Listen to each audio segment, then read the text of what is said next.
Hello students, इस video में आप लोग देखेंगे कक्षा 10वीं के एनसीईआरटी गणित से प्रश्नावली 6.6 के प्रश्न संख्या 8 का हल। प्रश्न संख्या 8 में कहता है आकृति में एक वृत्त की दो जीवाएं ए बी और सी डी को बढ़ाने पर परस्पर बिंदु पी पर प्रतिच्छेद करती है, तब इस कंडीशन में हमें सिद्ध करना है। पहला, त्रिभुज पी ए सी समरूप होगा त्रिभुज पी डी बी के।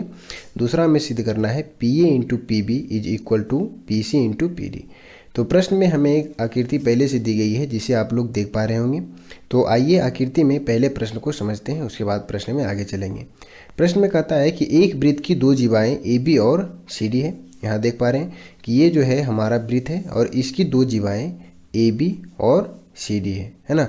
और इन दोनों जीवा को जब हम आगे बढ़ाते हैं तो ये जो है एक दूसरे को पी बिंदु पे प्रतिच्छेद करेगी। आकृति आप लोग देख पा रहे हैं। तब इसी आधार पे हमें इन दोनों तथ्यों को सिद्ध करना है। तो पहले जो प्रश्न में दिया गया है हम उसे अपने शब्दों में लिखेंगे। आइए लिखते हैं। दिया है वृत्त की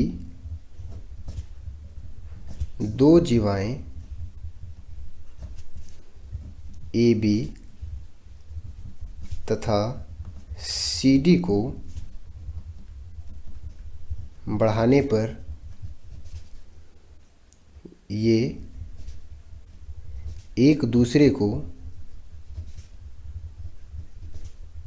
परस्पर पी बिंदु पे प्रतिच्छेद करते हैं। बिंदु पर प्रतिच्छेद करते हैं। ये चीज़ हमें क्या है, प्रश्न में पहले से दिया गया है। हमें सिद्ध क्या करना है, ये आइए इसे भी लिखते हैं। सिद्ध करना है पहला, त्रिभुज पी ए सी समरूप त्रिभुज पी डी बी, और दूसरा हमें सिद्ध करना है P A into P B is equal to P C into P D.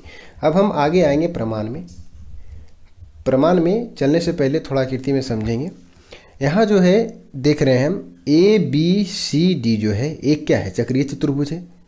समझ रहे हैं, चक्रीय चतुर्भुज क्या होता है कि वृत्त के अंदर यदि कोई चतुर्भुज का शीर्ष जो है वृत्त के परिधि को स्पर्श कर रही है तो वह जो चतुर्भुज होता है क्या कहलाता है, चक्रीय चतुर्भुज कहलाता है। और चक्रीय चतुर्भुज में क्या गुण होता है कि इसके जो सम्मुख कोण होते हैं, मतलब आमने सामने के कोण, यानी कि कोण ए कोण डी है ना, उसी तरह से कोण बी और कोण सी, तो इन दोनों कोणों का जो योग होगा वो क्या होगा, संपूरक होगा, यानी 180 डिग्री के बराबर होगा। समझ रहे हैं। यानी यहाँ से हम कह सकते हैं कि कोण ए प्लस कोण डी का जो वैल्यू होगा वो 180 डिग्री के बराबर होगा। ठीक उसी तरह से पी बी एक सरल रेखा है, तो जो यहाँ ए बिंदु पे ये कोण बनाएगा वो 180 डिग्री के बराबर होगा, क्योंकि क्या हो जाएगा, ये रैखिक कोण हो जाएगा। समझ रहे हैं। तो इस हिसाब से इस कोण और इस कोण का वैल्यू को यदि हम जोड़ेंगे तो 180 डिग्री के बराबर होगा, क्योंकि ये क्या है, रैखिक कोण है ना।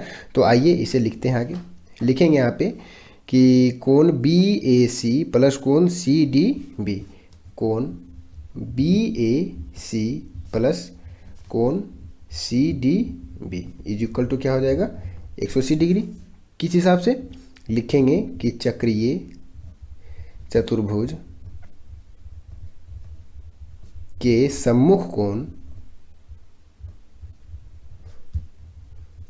कोण समपूरक होते हैं। समझ रहे हैं इस चीज़ को। तथा अब यहाँ से इस चीज़ को लिखेंगे हम कि कोण ए पी सी, मतलब ये कोण, और कोण सी ए बी या बी ए सी, ठीक है, कोण पी ए सी तथा कोण बी ए सी प्लस में लिखेंगे कोण पी ए सी प्लस कोण B A C is equal to 180 degree. क्यों लिख सकते हैं 180 डिग्री, क्योंकि ये दोनों कोण जो है रैखिक युग्म है, रैखिक कोणों का युग्म है। तो लिख देंगे यहाँ पे रैखिक कोण के युग्म है।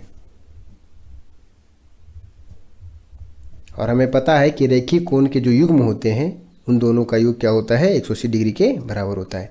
इसे हम समीकरण 1 बना देंगे, इसे समीकरण 2 बना देंगे। ठीक है। अब हम इसे यदि हल करें यहाँ से, चलिए इसे हल करते हैं। पहले कोण बी ए सी का यदि वैल्यू निकालें यहाँ पे तो क्या आ जाने वाला है, 180 डिग्री और माइनस कोण सी डी बी का वैल्यू निकालते हैं। माफी चाहेंगे यहाँ पे, यहाँ आगे हल करते हैं हम। कोण सी डी बी, इसे समीकरण 1 मत बनाइए, ठीक है। कोण सी डी बी का यदि वैल्यू निकालें यहाँ से तो क्या आ जाएगा, 180 डिग्री और माइनस में कोण बी ए सी। समझ रहे हैं। और यहाँ से निकालेंगे हम इससे कोण PAC का वैल्यू, तो ये किसके बराबर आ जाएगा 180 डिग्री, या माइनस में BAC चला आएगा, कोण BAC। अब इसे समीकरण 1 बना देंगे और इसे समीकरण 2 बना देंगे। तो यहाँ से हम देख पा रहे हैं कि समीकरण 1 और समीकरण 2 का जो दाएं पक्ष है ना, वो बिल्कुल सेम है। यहाँ भी 180 डिग्री में कोण BAC का वैल्यू घटाया जा रहा है और यहाँ भी 180 डिग्री में कोण BAC का वैल्यू घटाया जा रहा है। तो जब ये दोनों पक्ष बराबर है, दायां पक्ष दोनों समीकरण का, तो इसका बायां पक्ष भी बराबर होगा। तो यहाँ से लिख सकते हैं समीकरण 1 एवं 2 से कोण CDB इज इक्वल टू हो जाएगा कोण PAC। समझ रहे हैं। तो अब ये जो हमारा सिद्ध हुआ है, ये क्या सिद्ध हुआ जरा आकृति में समझते हैं। कोण CDB का वैल्यू जो है बराबर हो गया है कोण PAC के। कोण CDB मतलब हमारा ये वाला कोण है, तो इस कोण का जो वैल्यू है बराबर हो गया कोण PAC का। यहाँ देख पा रहे हैं आप लोग, तो इस कोण के बराबर हो चुका है। समझ रहे हैं। तो अब हमें सिद्ध क्या करना है उसे देखेंगे। हमें सिद्ध करना है त्रिभुज PAC जो है समरूप है त्रिभुज PDB के। क्लियर है। तो त्रिभुज PAC ये वाला त्रिभुज है और PDB ये त्रिभुज है। समझ रहे हैं। तो इन दोनों त्रिभुजों में यदि हम ध्यान से देखें तो कोण P दोनों में है ना। कोण P जो है त्रिभुज PAC में भी है और PDB में भी है। समझ रहे हैं। और ये दोनों कोण को हम बराबर सिद्ध कर चुके हैं यहाँ पे, जो यहाँ आप लोग देख पा रहे होंगे। समझ रहे हैं। तो यहाँ से हम अब चलेंगे आगे। अब त्रिभुज PAC तथा त्रिभुज PDB में, त्रिभुज PAC तथा त्रिभुज PDB में क्लियर है। क्या है, कोण P उभयनिष्ठ है ना। कोण P उभयनिष्ठ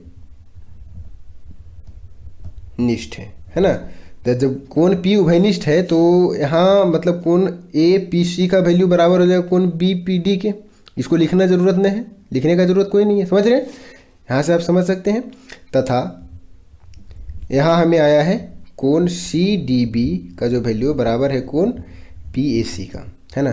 तो जरा सा ध्यान देंगे यहाँ पे हम कि यदि दो त्रिभुज में है ना संगत दो कोण, पहले त्रिभुज का संगत दो कोण दूसरे त्रिभुज के संगत दो कोण के बराबर हो जाए तो तीसरा कोण जो है ऑटोमेटिक क्या हो जाएगा, उस त्रिभुज में बराबर हो जाएगा। जैसे कि ये कोण उभयनिष्ठ है दोनों में, ये कोण इस कोण के बराबर हो चुका है, तो जो ये शेष कोण बचा ये वाला है ना, वो इस कोण के बराबर हो जाएगा। ये चीज़ समझ रहे हैं।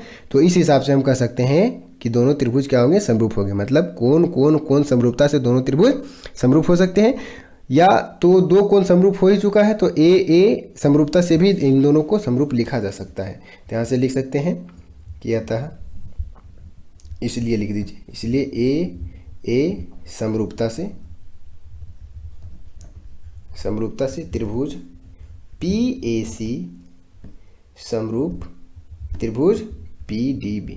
पहला हमें यही सिद्ध करना था, बिल्कुल समझ रहे हैं।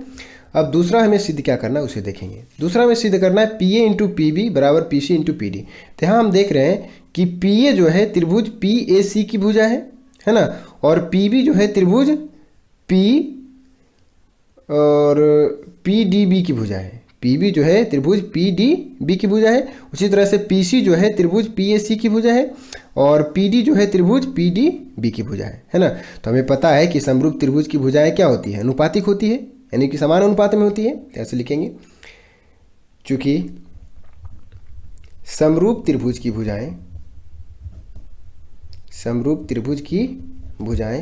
समानुपाती होती है। ये चीज़ को लिख देना आपको, समानुपाती होती है।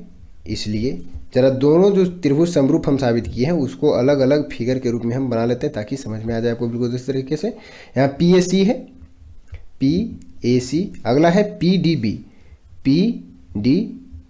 है ना। तो ये दोनों त्रिभुज क्या है, समरूप है। तो यदि हम संगत भुजा PA को उठाते हैं तो इसके संगत भुजा हमको PD को उठाना होगा, है ना। यहाँ पे हमारा है PA है और PB है, उसी तरह से PC PD है। तो अब इसमें PC को उठाएंगे तो इसमें हमको PB उठाना पड़ेगा। तो उठाइए संगत भुजा के अनुसार, तो PA उठाएंगे तो यहाँ से PD, तो PA बटे PD लिखेंगे। समझ रहे हैं। और यदि हम यहाँ से PC भुजा को लेते हैं त्रिभुज PAC में, तो उधर से हमको संगत भुजा PB को उठाना पड़ेगा, PB।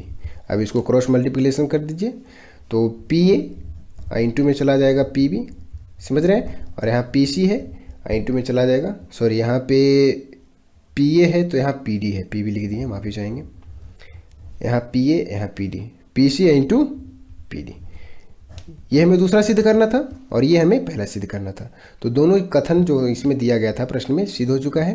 तो आशा करते हैं कि आप लोग प्रश्न संख्या 8 को बिल्कुल अच्छे तरीके से समझ गए होंगे। और यदि वीडियो पसंद आया है तो वीडियो को लाइक कर अपने दोस्तों के साथ शेयर अवश्य कर लीजिएगा। मिलते हैं इसके अगले वीडियो में, तब तक आप हमारे चैनल पर बने रहेंगे। धन्यवाद। ये थोड़ा सा मिस्टेक हुआ यहाँ पे, माफ़ी चाहेंगे इसके लिए।